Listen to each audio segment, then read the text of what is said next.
अरे अरे अरे अरे अरे ई की हमरा क्या लपेट रहल छी यहाँ? भैया खिंचाई करे वाला के ना अहिना लपेटल जाई छे। अब तू हमरा लपेटनाई बंद कर, अपन काज कर, ठीक है ना? हम कोनो चौखटा दरवाजा छी जे अहाँ हमरा लपेट रहल छी? आ जल्दी में क्या छी? जल्दी के काज शैतान के होय छै, आराम से काज कर, ठीक है? भैया सही कह रहे हैं, ई सरकारी अफसर है, अही लेल हर काज आराम से करे छथिन। जल्दी के कोनो बात नहीं, भैया के पास टाइम छै। ओए होय होय होय होय होय, तोहरी रंगोली 2 मिनट में भ गेलो।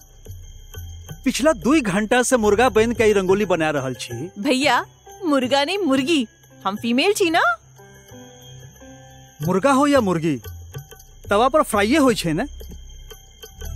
भैया एक बात बताबू, हाँ अहाँ नॉनवेज तो नहीं खाई छी, तहन नॉनसेंस बात किया करे छी?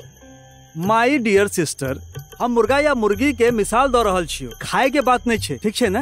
अरे की कर रहल छी अहाँ सब? मुर्गा मुर्गी जना झगड़ते रहब या किछ खैबो करबै? अरे चुगे चुगाबे के काज कबूतर के होय छै, लोग के नहीं। मर्द कबूतर से कम थोड़े होय छै, कखनो आय डार त कखनो ओय डार। हाँ भौजी, यानी भैया डर डर अहाँ पात पात।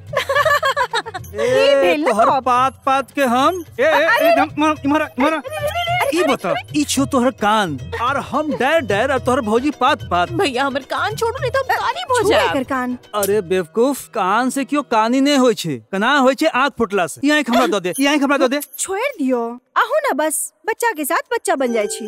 अइए, जा तक हम बच्चा वाला नहीं भ जाय छी ता तक हम दोनों बच्चे छी ना। बचपना छोड़ो, तुलसी के दलियाज करो। अरे तुलसी के दिल तो कच्चा है जी, थोड़ा कच्चा है जी, छै ना भैया? है ना बहन, तोरा तखने हम छोड़ दियो।